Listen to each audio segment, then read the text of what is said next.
चला आज बनवूया रानभाजी.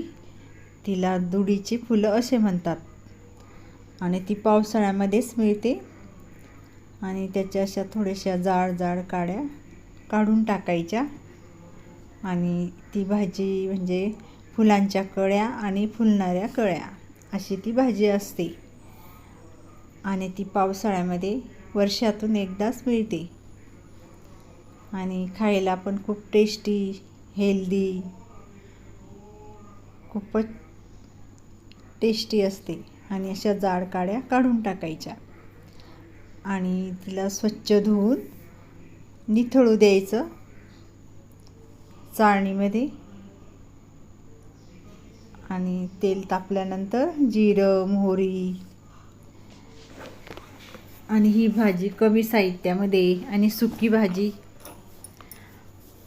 आणि 2 कांदे कट केलेले मी तेलामध्ये व्यवस्थित होऊ द्यायचे कांदे, म्हणजे भाजीला चांगली टेस्ट येते. आणि कच्चा ठेवायचा नाही कांदा, छान असा सोनेरी रंगावर येईपर्यंत होऊ द्यायचा कांदा. आणि त्यामध्ये मी लसूण चटणी टाकणार आहे, म्हणजे लसूण टाकायचं काम नाही. आणि लसणाची चटणी ही जाडसर असते आणि ती सुकी भाजीमध्ये खूप छान लागते, त्यामुळे मी लसणाची चटणी जास्त वापरते सुक्या भाजीमध्ये. तुम्ही हिरवी मिरचीची पण करू शकता. हळद, चटणी आवडीनुसार टाकायचं, कमी जास्त.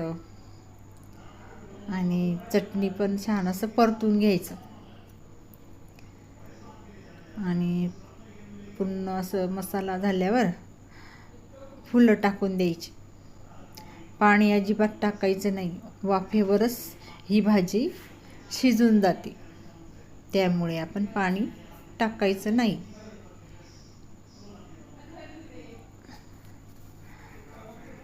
वर्षातून एकदा मिळाल्यामुळे भाजी खूपच टेस्टी लागते ही भाजी.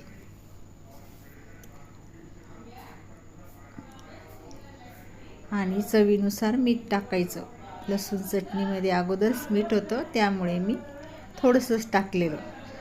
आणि ही आपली भाजी वाफेवर तयार. तुम्ही पण बनवा.